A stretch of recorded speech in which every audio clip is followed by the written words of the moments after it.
Now back to the Wisconsin Vegetable Gardener Radio Show, which is presented to you by Power Planter Earth Augers, the official digging tool to find the right size for your digging project. Visit powerplanter.com. Now here are your hosts, Joey and Holly Baird.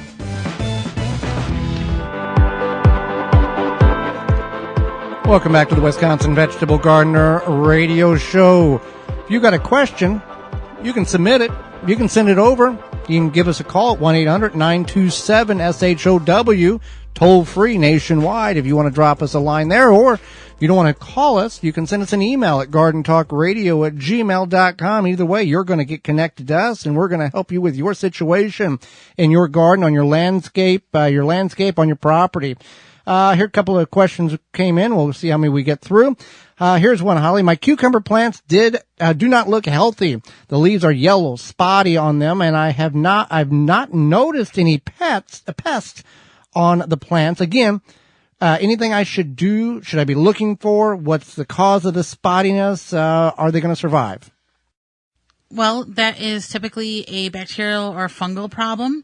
So one fungal problem that cucumbers often get is called anthracnose. I think that's how you say it.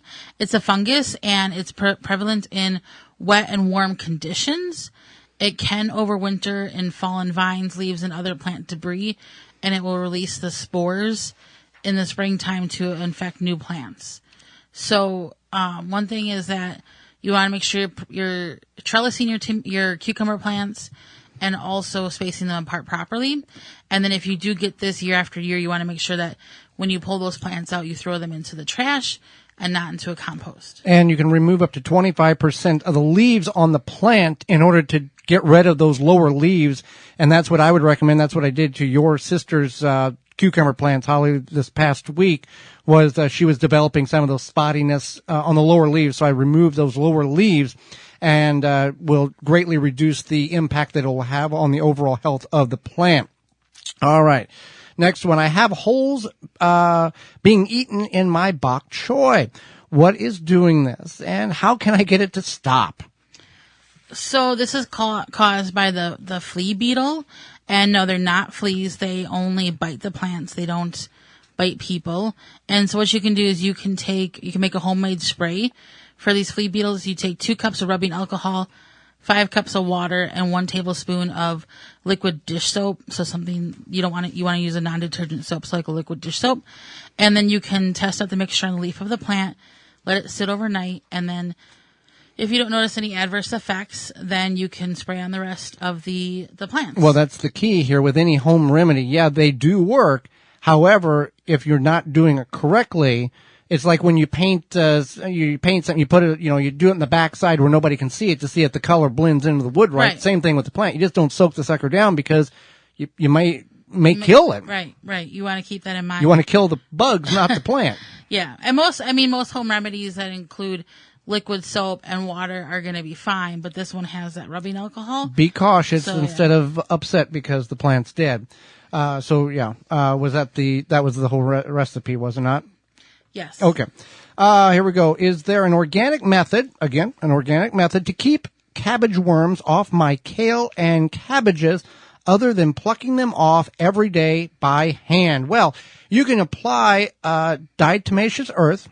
You can get some food-grade diatomaceous earth and sprinkle it on the plants where the cabbage worms are spotted. The diatomaceous earth, or DE is what it's called. It's a powder, and it will kill the cabbage worms by piercing their bodies. It's a horrible thing, but that's what you got to do.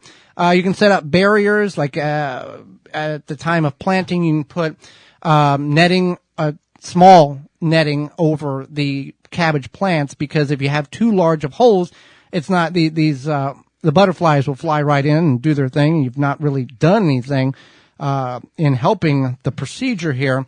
You can dust the leaves with cornmeal. Another added benefit to cornmeal.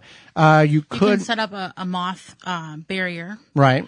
And they do lay eggs a couple times a year, so you can get, it's called moth netting typically, and it's just like a really kind of fine netting.